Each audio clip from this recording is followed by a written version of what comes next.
मैं जिंदा हूँ। मुझे कुछ नहीं हुआ। बुरा सपना था शायद। हाँ सपना था। हाँ सपना ही था। ऊपर भी कोई नहीं है।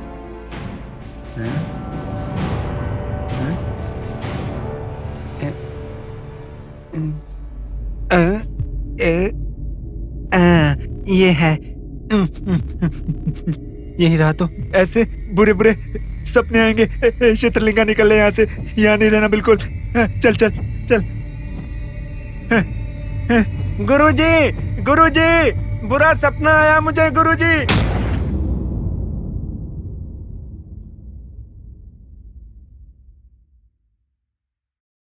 ये वाकई में बहुत खतरनाक जंगल है।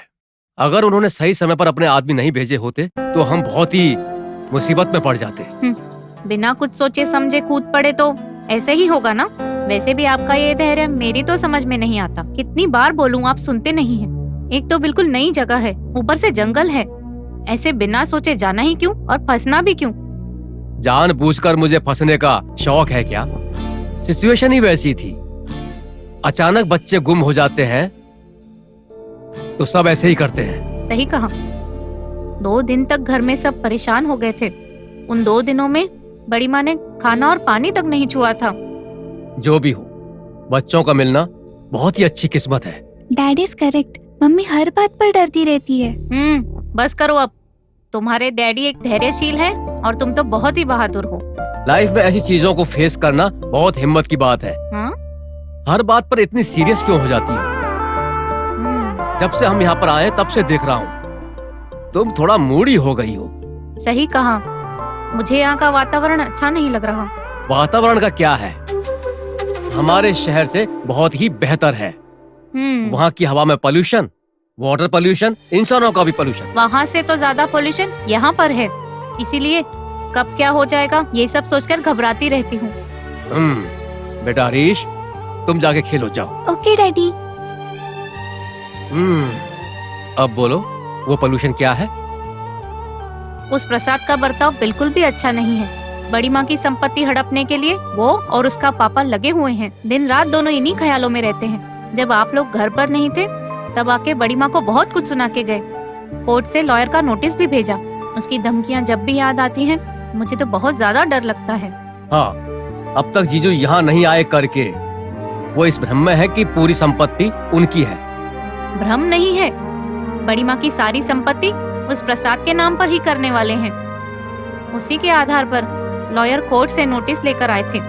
खुद के बेटे के होते हुए संपत्ति को प्रसाद के नाम पर लिखना ये सही नहीं है। इस गलती के लिए क्या गंवाना पड़ेगा और क्या हो जाएगा कुछ पता नहीं। मेरे पास शक्तियां हैं पर कभी मैंने उस चीज का घमंड नहीं दिखाया।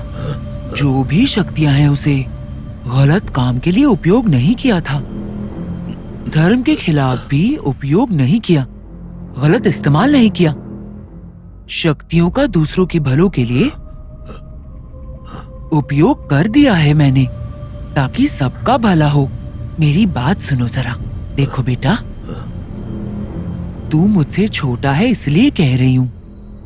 कम से कम तेरी जो प्रयत्न है वो सब रोक दे।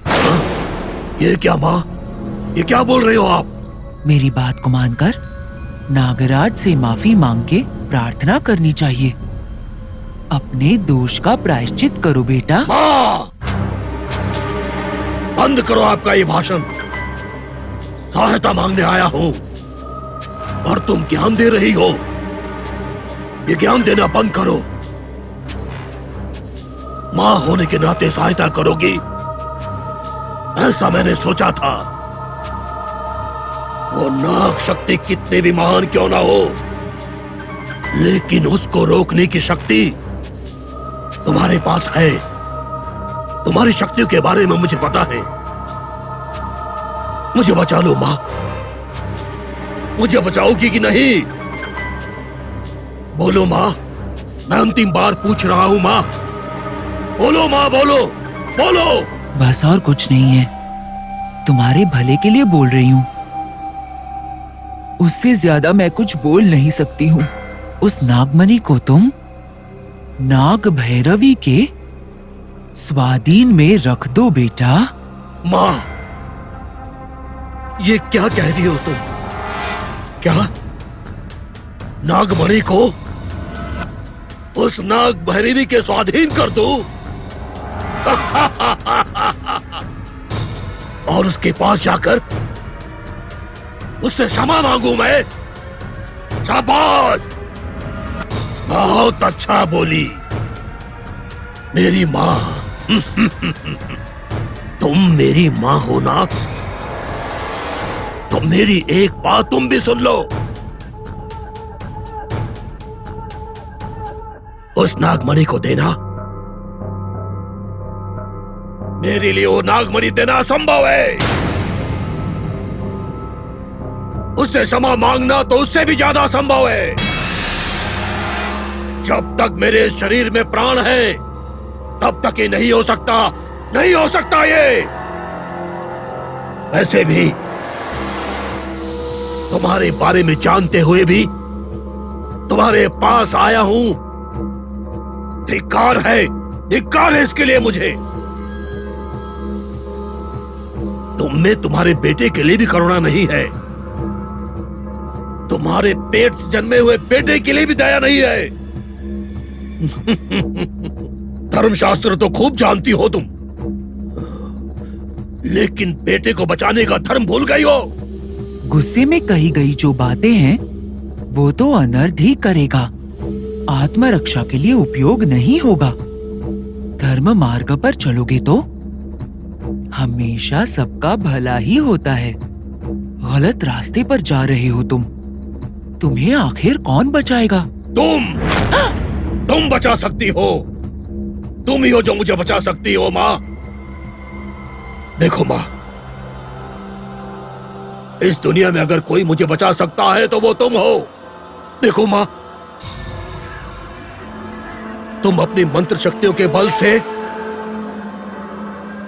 उसको बंदी बना सकती हो माँ, मुझे बचा सकती हो माँ। तुम मेरी रक्षा करो माँ। अरे खुद के जने हुए बेटे के लिए इतना तो कर सकती हो ना माँ तुम। मुझसे ये नहीं होगा बेटा, मैं धर्म के विरुद्ध नहीं जा सकती। तो फिर तुम्हारा बेटा उस सांप के हाथों मर जाएगा माँ। तब तुम बहुत पछताओगी माँ, बहुत पछताओगी तुम। छी, मैं जा रहा हूं माँ, इस जन्म में फिर यहां नहीं आऊंगा कभी। जा रहा हूं मैं, तुम्हें जो करना है वो तुम करो। रुको, जरा रुको बेटा, मैं बोल रही हूँ ना, मैंने कहा ना रुक जाओ, नहीं तो मैं मर जाऊंगी।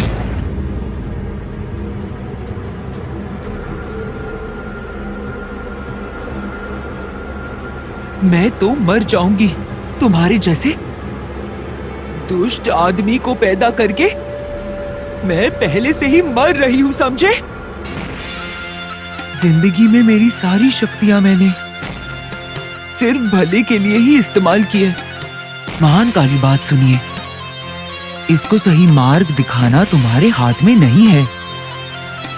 इसको बचाओ ना माँ, इसकी जरा रक्षा करो।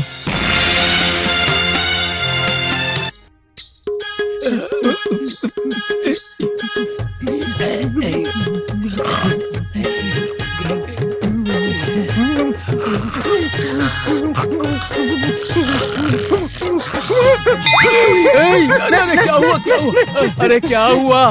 बुरा सपना देखा क्या? हाँ, बुरा सपना ही है। नाग भैरवी ने मेरा पीछा करके मुझे काट के मुझे मार दिया सपने में उसने।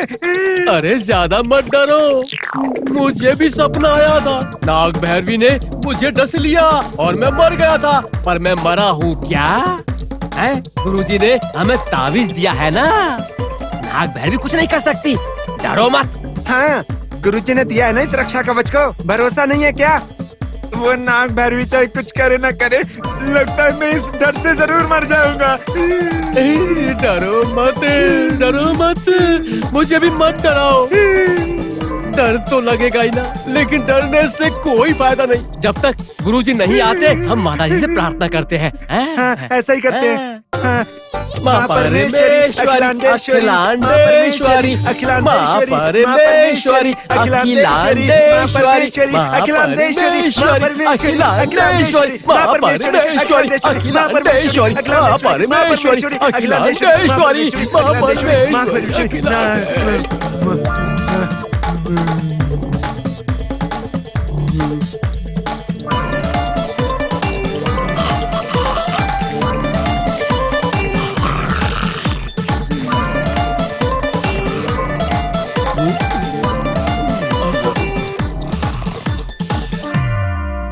संपत्ति के बारे में सोच रही हो ना? तुम डरो मत, मैं हूँ ना। यहाँ की संपत्ति पर उनको आशा नहीं है। माँ के प्यार के अलावा उन्हें और किसी चीज की आशा नहीं है। देखते देखते इतनी संपत्ति को कैसे छोड़ सकते हैं? संपत्ति से ज्यादा माँ का प्यार जरूरी होता है। बचपन में ही मेरी माँ गुजर गई थी। इन्हें अगर देखो तो ये तो बिल्कुल माँ जैसी लगती है। हमारी किस्मत अच्छी है तो इसे हम ज्यादा नहीं कर सकते हैं। और वैसे भी अब हमें किस चीज की कमी है? कमी तो नहीं है, पर मेरी बात मानो तो। अरे नहीं भैया, आपके प्रयत्न छोड़ दो। उनके आने के बाद ही मैं सारी संपत्ति प्रसाद के नाम करवा दूंगी और माँ को हमारे साथ ले चलते हैं। माँ को ले जाने की सोच बिल्कुल सही है तुम्हारी, लेकिन हम संपत्ति को छोड़ तो नहीं सकते। यहाँ की संपत्ति तो यहाँ की ही है, हम उसे कहाँ रखेंगे? आप तो काम में हमेशा बिजी रहते हैं, हमारे साथ वक्त बिताने का टाइम नहीं है। और उनके पास यहाँ आकर आप कौन सा काम कर लेंगे? सही है, तुम्हारे पति को कोई काम करने की जरूरत नहीं, पर लॉयर के नोटिस के डर से उस लक्ष्मीपति की बात मानकर संपत्ति को प्रसाद के नाम पर करने से अच्छा नाग मंदिर में दान दे दो। मंदिर की हालात बेहतर हो जाएंगे, तुम्हारे सास और ससुर की इच्छा भी पूरी होगी।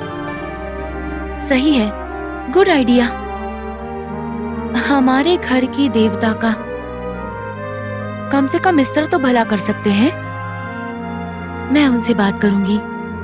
हाँ, मैं जरूर बात करूंगी।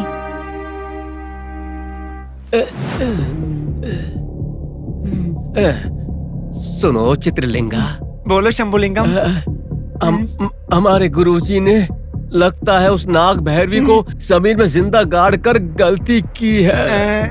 अब तुम्हें ऐसा क्यों लगता है? हाँ, क्यों लगता है मतलब?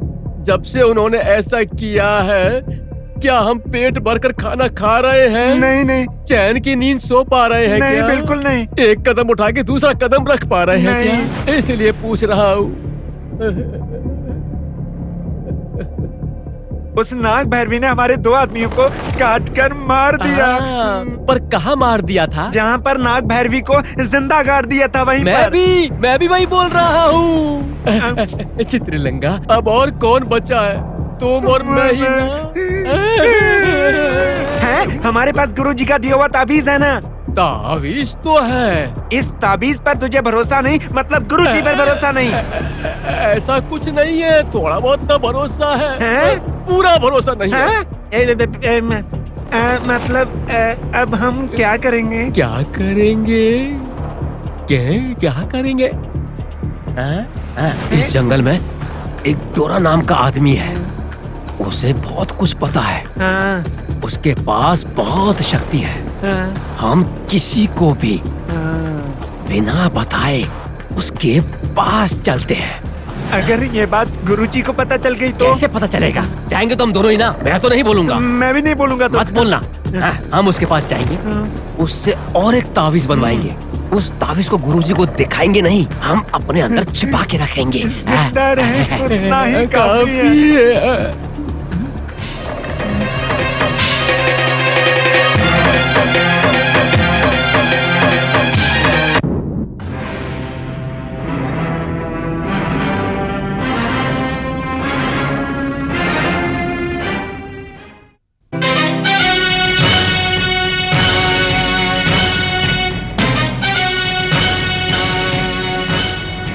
वो एक बड़ा जंगल है और तो और बहुत घना भी है। चींटियां भी न मिलने जितना घना है। उतने बड़े जंगल में एक बड़े पेड़ के नीचे एक मांत्रिक है। वो मांत्रिक बहुत शक्तिशाली है। वो एक खिलौने पर पूजा कर रहा है।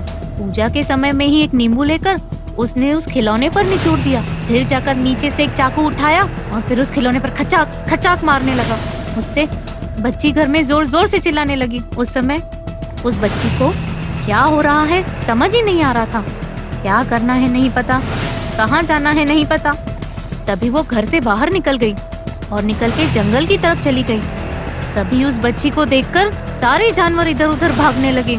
उस बच्ची को तो कुछ समझ में ही नहीं आया, सीधा चलती गई, कहीं नहीं रुकी और वो चलती गई। जमीन के अंदर से हाथ निकल आते हैं, कहीं दूर से आवाजें सुनाई दे रही हैं। वहाँ के पेड़ पौधे सबके सब हिल रहे थे। उसी समय आसमान फटने जैसा होने लगा। तभी डर के मारे ऊपर देखा, धड़ाम से कुछ ऊपर से आके उसके सर पे गिर गया। जब घबरा कर उसने ऊपर देखा तो ठप से फिर उसके ऊपर कुछ गिरा। क्या गिरा है? एक बूंद। वो क्या है देखा तो कौवे ने कांड कर दिया था।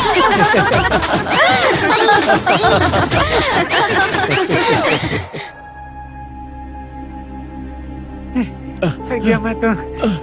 ए, और कितना दूर है शंभुलिंगा? पूछ क्यों रहे हो? चिंता मत करो, चलो। कब से बोल रहा है आ गया है, आ गया है, आ गया है। अरे कहाँ आ गया अरे है? आ ही गया है, चलो। अरे मेरी माँ, अरे